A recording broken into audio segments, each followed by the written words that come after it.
Ricardo Antonio La Volpe Guarcioni, nacido el 6 de febrero de 1952 en Buenos Aires, Argentina, es un exportero y entrenador de fútbol que ha dejado una huella imborrable en el fútbol argentino y mexicano.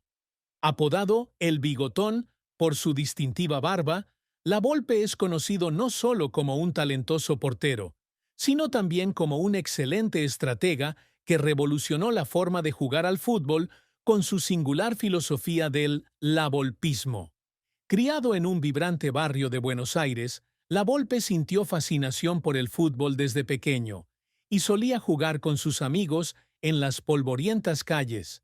Su familia, con su padre trabajando en la construcción y su madre costurera, inculcó en él un espíritu resiliente y una pasión por el deporte. En 1971, comenzó su carrera profesional como portero en el Club Atlético Banfield, donde contribuyó a la conquista de la Segunda División Argentina en 1973. Posteriormente, se trasladó al San Lorenzo de Almagro, donde sus impresionantes actuaciones le valieron una convocatoria a la selección argentina, donde fue portero reserva en la selección campeona del mundo en 1978. En 1979, La Volpe se trasladó a México para jugar en el Atlante, donde continuó demostrando su talento, llevando al equipo a la final de la Liga MX en la temporada 1981-82, a pesar de perder en los penaltis. Tras finalizar su carrera como jugador en el Huastepec en 1983, se dedicó a la dirección técnica, iniciando una trayectoria tumultuosa, pero también brillante, en el fútbol mexicano. Entrenó a equipos como Atlante, Guadalajara, América, Toluca y la Selección Nacional de México, ganando el título de la Liga MX con Atlante en 1993 y la Copa Oro de 1987, la CONCACAF con México en 2003. Casado con Mónica Giacaglia, es padre de 3 hijas, Sabrina, Cintia y Débora, y abuelo de 2 nietos, Mauro Andrade y Gianluca Davino. A pesar de retirarse en 2020, La Volpe es recordado como un ícono del fútbol que inspiró a generaciones de entrenadores con su innovador estilo de juego ofensivo y de posesión. La vida de Ricardo La Volpe es una historia de perseverancia, pasión y superación de obstáculos para alcanzar el éxito. De portero en Buenos Aires a entrenador con influencia global, ha demostrado que su creatividad y fe en su filosofía pueden cambiar la forma en que se juega y se percibe el fútbol. A sus 73 años, sigue siendo una figura venerada, no solo por sus logros en la cancha, sino también por su espíritu indomable y su inquebrantable amor por su oficio. Si bien Ricardo La Volpe siempre ha proyectado una imagen fuerte y segura en la banca, la mayor tristeza en su vida ha sido la sensación de fracaso e incomprensión en momentos clave de su carrera, sobre todo cuando fue despedido de las Chivas de Guadalajara en 2014 por presunto comportamiento inapropiado hacia un miembro del cuerpo médico del equipo. Este suceso no solo dañó su reputación, sino que también lo sumió en una profunda depresión, al sentirse traicionado y juzgado por el público sin oportunidad de dar explicaciones. En una ocasión, compartió que, en los días posteriores al incidente, solía sentarse solo en su oficina, en su casa de Ciudad de México, rememorando su carrera y preguntándose si sus años de dedicación habían sido borrados por un escándalo injusto. Este dolor se agravó por las dudas que enfrentó de quienes alguna vez lo apoyaron, lo que lo dejó sintiéndose solo y desorientado. La tristeza de La Volpe no solo provenía del incidente en Chivas, sino también de las veces que no logró llevar a su equipo al campeonato, a pesar de sus incansables esfuerzos. Uno de los momentos más desgarradores fue cuando dirigió a Boca Juniors en 2006, solo para perder contra Estudiantes en el playoff que decidía el campeonato de la Apertura. Había prometido renunciar si perdía, y cuando eso sucedió, dejó al equipo desconsolado, sintiendo que no había cumplido con las expectativas de la afición ni con las suyas. Ha admitido que hubo noches en las que lloró en su habitación de hotel, culpándose por no haber aprovechado la oportunidad de traer trofeos a Boca, un club que tanto amaba. Estos momentos, sumados a la presión de estar lejos de su familia durante largos periodos trabajando en México y Costa Rica, lo hicieron sentir que estaba sacrificando demasiado sin recibir el reconocimiento que merecía. Otro aspecto de la mayor tristeza de la Volpe era la culpa que sentía por no haber podido pasar suficiente tiempo con sus 3 hijas, Sabrina, Cintia y Débora, durante su juventud. Como entrenador que viajaba frecuentemente entre países y clubes, a menudo estaba lejos de casa, perdiéndose momentos importantes en sus vidas, desde presentaciones escolares hasta cumpleaños. En una ocasión le confesó a su esposa, Mónica, que temía que sus hijas crecieran sin conocer realmente a su padre, y que esto le dejara un vacío insalvable. Esta tristeza, sumada a los fracasos profesionales, la incomprensión pública y la sensación de distanciamiento de su familia, moldearon a un Ricardo Lavolpe más profundo. Un Ricardo no solo fuerte, sino también sensible, que siempre encontraba maneras de convertir su dolor en motivación para seguir dando. La carrera de Ricardo Lavolpe es una inspiradora historia de su transformación, desde un talentoso portero hasta un entrenador de influencia mundial con grandes éxitos y amargos fracasos. Nacido en Buenos Aires, Lavolpe comenzó su carrera como jugador en 1971 con el Club Atlético Banfield, donde rápidamente se consolidó como un prometedor portero. En 1973 ayudó a Banfield a ganar la Segunda División Argentina, un éxito temprano que le allanó el camino para su traslado a San Lorenzo de Almagro en 1975. Allí, tuvo excelentes actuaciones, ayudó al equipo a competir en la máxima categoría y fue convocado a la selección argentina, donde fue portero reserva en el equipo campeón del Mundial de 1978. En 1979 se mudó a México para jugar con el Atlante, donde los llevó a la final de la Liga MX 1982, a pesar de perder en los penaltis.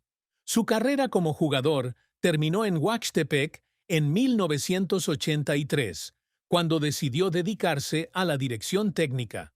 Lavolpe comenzó su carrera como entrenador en 1983 con el Huaxtepec, pero su gran oportunidad llegó al dirigir al Atlante a partir de 1988. Allí, construyó un equipo con un estilo de juego ofensivo y de posesión, que lo condujo al título de la Liga MX en 1992-93, uno de los mayores éxitos de su carrera. Sin embargo, su trayectoria no estuvo exenta de desafíos. Mientras dirigía a las Chivas de Guadalajara en 1989, fue despedido a mitad de temporada debido a los malos resultados. Una derrota que lo dejó llorando en el vestuario, preguntándose si realmente era apto para dirigir. En una ocasión contó que en aquellos días conducía solo por las calles de Guadalajara, sintiendo que el mundo estaba en su contra. Sin embargo, no se rindió y dirigió a equipos como el Querétaro, el América y el Atlas, donde los llevó a la final de 1999, solo para perder en los penaltis. En 2002, Lavolpe fue nombrado entrenador de la Selección Nacional de México, un hito en su carrera. Llevó al equipo a la victoria en la Copa Oro de la CONCACAF 2003 y llevó a México a los octavos de final del Mundial 2006, aunque perdieron ante Argentina en tiempo extra. Sus esfuerzos por implementar un estilo de juego basado en la posesión fueron elogiados, pero también controvertidos, con algunos críticos alegando que era demasiado terco en su filosofía. En 2006 pasó a dirigir a Boca Juniors, pero una serie de derrotas, incluyendo una derrota por 3-1 ante River Plate y una derrota en los playoffs ante Estudiantes, llevaron a su renuncia, dejándolo profundamente herido. Lloró cuando dejó Buenos Aires, sintiendo que no había estado a la altura de las expectativas de los fanáticos de Boca. Sin embargo, La Volpe continuó su carrera con equipos como Vélez Sarsfield, Monterrey y Toluca, siempre tratando de dejar su huella con su estilo único de lavolpismo. Un viaje que fue desafiante, pero también significativo. El mayor logro de Ricardo Lavolpe fue ganar el título de la Liga MX en la temporada 1992-93 con el Atlante, una victoria que lo consolidó como uno de los mejores entrenadores de la historia del fútbol mexicano. Cuando asumió las riendas del Atlante en 1991, el equipo atravesaba dificultades económicas y se encontraba en un mal momento, pero Lavolpe le dio un nuevo impulso con su filosofía lavolpismo, centrada en la posesión y el juego ofensivo. Formó una plantilla joven, con jugadores como Hugo Sánchez y Luis García, y los animó a jugar con creatividad, utilizando una formación 3-2-2-3 para generar fluidez en la cancha. En la temporada 1992-93, el Atlante derrotó al Monterrey por un global de 4-0 en la final, una contundente victoria que atrajo la atención de todo el país. La Volpe, desde 1900, la banca, rompió a llorar al pitido final, no solo por el título, sino también porque había demostrado que su filosofía futbolística podía triunfar contra todo pronóstico. Otro éxito llegó cuando llevó a la selección mexicana a la Copa Oro de la CONCACAF 2003. Con La Volpe, México desplegó un fútbol ofensivo fascinante, derrotando a Brasil en la final por 1-0. La victoria no solo le otorgó el título, sino que también ayudó a México a alcanzar el cuarto puesto en el ranking de la FIFA, un logro sin precedentes en aquel entonces. La Volpe fue elogiado por su capacidad para inspirar a jugadores como Rafael Márquez y Jared Borghetti a jugar con confianza y creatividad. En una ocasión, compartió que el momento en que levantó el trofeo de la Copa Oro fue uno de los días más felices de su vida, ya que sintió que había enorgullecido a millones de aficionados mexicanos. La Volpe también dejó huella al liderar a México a los octavos de final del Mundial de 2006, donde su equipo jugó de igual a igual con Argentina antes de perder 2-1 en la prórroga. El partido, a pesar de ser una derrota, fue elogiado por la crítica por el juego de posesión y la determinación de México. También fue reconocido por Toluca en 2017 como uno de los entrenadores más históricos del club, por su papel en el subcampeonato de la Apertura 2002. Estos éxitos, desde el título con el Atlante hasta sus hitos con la Selección Nacional de México, han consolidado a La Volpe como un ícono del fútbol, alguien que no solo ganó trofeos, sino que también cambió la forma de jugar y sentir el fútbol. A pesar de sus muchos éxitos, la carrera de Ricardo Lavolpe no estuvo exenta de contratiempos y desafíos que pusieron a prueba su perseverancia. Uno de los reveses más dolorosos fue su despido de las Chivas de Guadalajara en 2014, tras tan solo un mes en el cargo, por presunta conducta inapropiada con un miembro del personal médico. El incidente no solo dañó su reputación, sino que también desencadenó una larga batalla legal, que lo llevó a enfrentar duras críticas del público y los medios de comunicación. En una ocasión, compartió que esos días fueron un infierno, ya que se sentía aislado e incomprendido, pasando largas noches en su oficina, preguntándose si su carrera se recuperaría alguna vez. Aunque se le permitió volver a entrenar en 2015 tras resolver la disputa legal, el incidente le dejó una profunda huella. Otro desafío fue su breve pero difícil etapa en Boca Juniors en 2006. Tras sustituir a Alfio Basile, La Volpe enfrentó una enorme presión de la afición y los medios de comunicación argentinos. Sufrió una serie de derrotas, incluyendo una por 3-1 ante River Plate y una derrota en la tanda de penales ante Nacional en la Copa Sudamericana. El clímax llegó cuando Boca Juniors perdió el título de la Apertura ante Estudiantes en un playoff, lo que llevó a la Volpe a cumplir su promesa de dimitir. Salió del estadio entre lágrimas, sintiendo que no había estado a la altura de las expectativas de uno de los clubes más grandes del mundo. La derrota no solo fue un duro golpe para su carrera, sino también una lección sobre la crudeza del fútbol argentino. La Volpe también enfrentó dificultades al dirigir la selección nacional de Costa Rica en 2010. A pesar de firmar un contrato hasta 2014, fue despedido tras tan solo un año debido a los malos resultados en la Copa Oro y la Copa América de 2011. En una ocasión, compartió que su tiempo en Costa Rica fue uno de los periodos más solitarios de su carrera, ya que tuvo que vivir lejos de su familia y enfrentar la presión de una cultura futbolística ajena a su filosofía. Estos fracasos, desde el escándalo en Chivas hasta las veces que dejó grandes clubes, pusieron a prueba la perseverancia de la Volpe, pero también lo ayudaron a crecer, a aprender a levantarse después de cada caída y a seguir aportando con la misma pasión. Ricardo Lavolpe siempre ha deseado lograr cosas que no solo traigan trofeos, sino que también dejen una huella imborrable en la forma de jugar y sentir el fútbol. Uno de sus mayores objetivos fue establecer la filosofía del lavolpismo, un estilo de juego basado en la posesión, la flexibilidad táctica y el juego de ataque. Lo logró cuando llevó al Atlante al título de la Liga MX 1992-93, donde empleó una formación 3-2-2-3 para crear un equipo dinámico y creativo.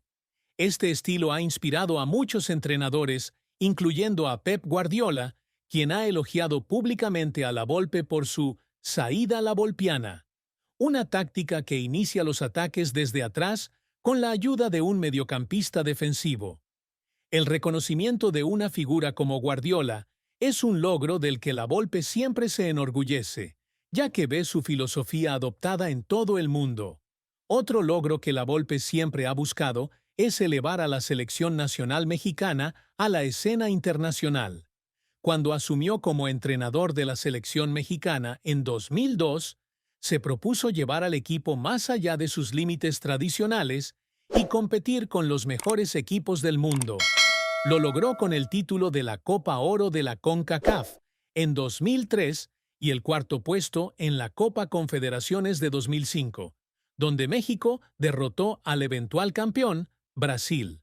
Aunque no ganó la Copa Mundial, llevar a México a los octavos de final del Mundial de 2006 y alcanzar el cuarto puesto en el ranking de la FIFA fueron testimonio de su talento.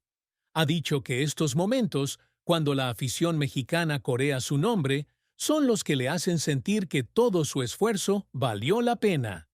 Además, la Volpe siempre se ha esforzado por inspirar a la generación más joven de entrenadores, conocidos como lavolpistas, como Miguel Herrera y José Guadalupe Cruz. Imparte seminarios regularmente y comparte sus experiencias, enfatizando la importancia de creer en la propia filosofía futbolística, incluso ante el fracaso. Aunque se retiró en 2020, sigue contribuyendo al fútbol, asesorando a jóvenes entrenadores y participando en programas de televisión sobre análisis futbolístico. Estos logros, desde forjar un estilo de juego hasta inspirar a la próxima generación, son un testimonio del esfuerzo continuo de la Volpe por dejar un legado duradero en el fútbol mundial. El amor y el matrimonio de Ricardo Lavolpe han sido una travesía emocional que lo ha acompañado a través de momentos de inmensa felicidad, duros desafíos y una profunda madurez en el amor y la construcción de un hogar. Criado en un vibrante barrio de Buenos Aires, Lavolpe ha sido un romántico de corazón desde niño, soñando con un amor duradero donde pudiera compartir su pasión por el fútbol y sus grandes ambiciones. Durante sus primeros años como portero, cuando jugaba para Banfield y San Lorenzo, tuvo algunas relaciones breves, pero la presión de su exigente calendario de juego y su enfoque en construir su carrera le dificultaron mantener una relación a largo plazo. Estas relaciones, aunque efímeras, le enseñaron paciencia y la importancia de encontrar a alguien que realmente comprendiera la persona apasionada pero vulnerable que era. En una ocasión, compartió que buscaba no solo amor, sino también compañía, alguien que lo ayudara a superar las tormentas de la vida en el estresante mundo del fútbol. Todo cambió cuando Ricardo conoció a Mónica Giacaglia en la década de 1970 en Buenos Aires, en una reunión de amigos en común. Mónica, dulce e inteligente, lo atrajo rápidamente con su comprensión del fútbol y su apoyo incondicional a sus sueños. Se casaron en 1975, en una ceremonia sencilla pero acogedora, en una pequeña iglesia de Buenos Aires, a la que asistieron familiares y amigos cercanos. Ricardo, con un traje azul marino, escribió un emotivo discurso, prometiendo proteger y amar siempre a Mónica, sin importar los desafíos que pudiera traer su carrera futbolística. La ceremonia, con sus melodías de tango y la cálida luz de las velas, fue un momento que Ricardo describió como el día en que sintió que su corazón estaba completo. Desde entonces, Mónica se convirtió en su pilar, acompañándolo desde Argentina hasta México, donde formaron una familia con 3 hijas, Sabrina, Cintia y Débora. El matrimonio de Ricardo y Mónica, aunque lleno de amor, no siempre fue un camino de rosas. Uno de los mayores desafíos llegó cuando Ricardo se mudó a México para jugar en el Atlante en 1979, lo que obligó a la familia a adaptarse a una nueva cultura. Mónica, quien se había acostumbrado a la vida en Buenos Aires, enfrentó el reto de criar a sus 3 hijas pequeñas en un país extranjero, mientras que Ricardo a menudo estaba fuera de casa para partidos y, posteriormente, viajes de entrenador. Hubo periodos en los que se veían poco, con Ricardo trabajando en ciudades como Guadalajara o Toluca, lo que dejaba a Mónica sintiéndose sola en medio de las responsabilidades familiares. Ricardo contó una vez que había noches en las que se quedaba acostado en la cama del hotel, mirando fotos familiares y sintiéndose culpable por no poder estar más tiempo con su esposa e hijos. Estos momentos, aunque dolorosos, le ayudaron a aprender a comunicarse más abiertamente, y comenzó a dedicar tiempo a llamar a casa todos los días, compartiendo historias desde la cancha y escuchando las dificultades de Mónica. Otro desafío fue cuando Ricardo enfrentó el escándalo en las Chivas de Guadalajara en 2014, cuando fue despedido por presunta conducta inapropiada. Este suceso no solo dañó su reputación, sino que también puso a Mónica bajo presión de críticas y rumores. Ella lo apoyó en cada día difícil, animándolo a luchar por recuperar su honor y a no dejar que los juicios minaran su confianza en sí mismo. Ricardo compartió una vez que los momentos en que Mónica le tomaba la mano, recordándole que su familia siempre estaba ahí, fueron lo que lo ayudó a superar los momentos más difíciles. Su historia de amor es una historia de compromiso, perdón y el esfuerzo constante por mantener viva la llama del amor, a pesar de las presiones profesionales y los desafíos inesperados de la vida. La familia de Ricardo Lavolpe, incluyendo a su esposa Mónica y sus 3 hijas Sabrina, Cintia y Débora, siempre ha sido un importante apoyo emocional en sus momentos más difíciles. Mónica, quien lo ha acompañado durante más de 4 décadas, tiene una perspectiva única sobre las penas de su esposo. Describe a Ricardo como apasionado, pero también vulnerable, especialmente cuando enfrentó reveses en su carrera. Cuando Ricardo fue despedido de las Chivas de Guadalajara en 2014 por presunta conducta inapropiada, Mónica estuvo ahí para él en sus momentos más difíciles, cuando se sintió incomprendido y traicionado. En una ocasión, compartió que lo encontró sentado tranquilamente en su oficina en la Ciudad de México, con los ojos enrojecidos, preguntándose si sus años de dedicación habían sido borrados por un escándalo injusto. Mónica lo consoló, recordándole que quienes lo amaban, desde su familia hasta sus fans, conocían su verdadero yo y que superaría esta prueba. La hija mayor de Ricardo, Sabrina, también comprendió la tristeza de su padre. Como persona que trabaja en los medios de comunicación, Sabrina comprendía la presión del público y de los medios, y llamaba a su padre con frecuencia para saber cómo estaba, especialmente en momentos difíciles como su etapa como entrenador de Boca Juniors en 2006. Comentó que cuando Ricardo renunció tras una derrota ante Estudiantes, regresó a casa pensativo, sin apenas hablar con nadie durante días. Sabrina lo animó a compartir sus sentimientos, recordándole que el fracaso es parte del fútbol y que había dejado un orgulloso legado de la volpismo. Estas conversaciones, a menudo durante las cenas familiares en Ciudad de México, ayudaron a Ricardo a recuperar la confianza, a pesar de que aún cargaba con el dolor de esos fracasos. Las otras dos hijas de Ricardo, Cintia y Débora, también reconocieron la tristeza de su padre, especialmente su culpa por no haber podido pasar suficiente tiempo con ellos cuando eran pequeños. Cintia, quien tenía una relación cercana con su padre, dijo una vez que extrañaba las ausencias de Ricardo para cumpleaños y graduaciones, pero que siempre se sintió orgullosa de su dedicación